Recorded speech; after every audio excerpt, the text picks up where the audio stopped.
Arguably the most significant and celebrated sports figure of the 20th century, and maybe, but not to hear him tell it, the greatest boxer of all time. An Olympic gold medal, 3 world heavyweight titles, 37 Sports Illustrated covers, and now his fighting spirit has inspired a body of work by artist Leroy Campbell. It's all the subject of an exclusive exhibition at the Richard Beavers Gallery in Bedford-Stuyvesant. Here to tell us about The Fight Continues is the gallery owner himself. Welcome back to BK Live, Richard Beavers. Thank you. Thank you so much. Yes. Now he's here. As if by magic, Richard is back at the Richard! Yes. Fancy meeting you favorite here. Bedford Gallery. It's your 9th anniversary Absolutely. this year. Big deal. Yeah. Yes. Tell us about that. Tell us about the gallery, how it's evolved, how you're feeling. Well, obviously, I opened the gallery. It was established in 2007, October 25th. Spent many years working at MTV. I worked at MTV for 12 years, but I always had a passion and appreciation for art. I would travel around the country and do art exhibitions. Actually, Leroy Campbell was one of my mentors, and he was the first artist that was featured at the gallery of the opening back in 2007. And primarily opened the gallery because I had traveled and gone to museums and other art galleries, but I didn't see artwork that was really reflective of my experiences and the people and the places and the communities that I grew up in.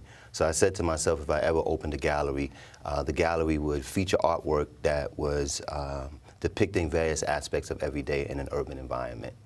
And living in Bed-Stuy, owning a house in Bed-Stuy, obviously, the place would have to be Bed-Stuy, where it was an underserved community for art. That's true. Well, you are definitely stepping into that void, and 9 years later, you're having a full circle moment, bringing back the artist that started things off, and this is an exclusive. This work has never been seen before, and it's the Brooklyn premiere, world premiere of lots of great new work. Yes, there's going to be 12 to 15 original works of art, first time that they're being unveiled. And as you were saying, the exhibition, Leroy and I had several conversations, various conversations over the years, and it was just a matter of time for us to come back together again and work. And we felt that with the passing of Muhammad Ali, the current climate of the social and political issues that are taking place, that's really in the forefront of society today, that this was the perfect time for us to collaborate again for this exhibition. So it celebrates the fighting spirit of Muhammad Ali. Yeah. Him being unapologetically black, using his platform to speak out against injustice, to bring light to it, and not being afraid. So we came up with the title, The Fight Continues. Yeah. So I believe we have some sneak preview looks at some of these works. If you could talk us through some of these as we see them, that'd be great. So this is actually the first piece that Leroy created, based off of the concept for this exhibition.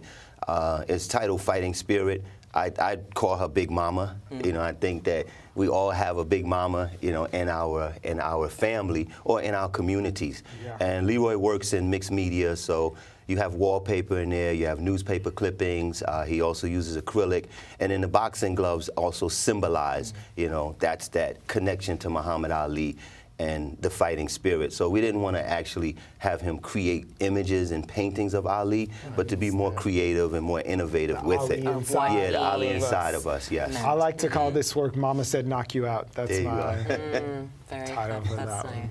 That's wow, nice. She did. Moving on. This is very cool. Yes.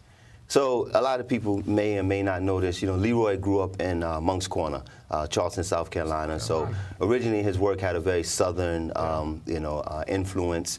Tar paper walls. The paper walls, and then also in some of the slave cabins and quarters, the enslaved Africans, they use wallpaper on the inside of the walls as a form of insulation.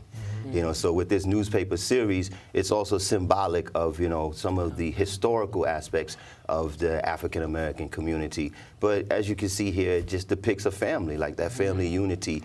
And, we stand together, we're unified together, and we fight together. Yeah. But with the father actually being the protector. I love the little girl. A lot of people actually miss the little girl standing in between her father's legs, kind of peeking out. Yeah. And then, I don't know, we really can't get a close-up. I was missing. See? Yeah. He's a dad. I'm a father, so I definitely see it.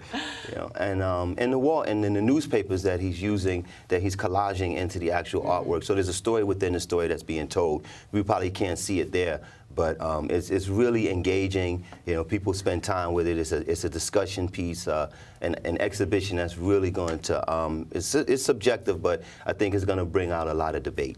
Well, we know Leroy Campbell is traveling all over the world now, but he is going to be at the gallery for the opening and doing a signing and stuff? Yeah, so the opening is November 5th from 6 to 9 p.m., and Leroy will be there. You know, he'll be there to talk about the work, you know, as we do the unveiling. And then the November 6th, which is going to be, we're going to show a short film, like a little mini documentary on him, and then we're going to do a artist discussion with a Q&A, and then that follows with him doing a book signing. He has a book that he released. It's titled My Authentic Self, which is a coffee table book, and it tells you just a brief part of his history, I believe, like maybe from his childhood to the 1980s. But it's filled with a lot of wonderful artwork in there. There's a very strong narrative that's being told.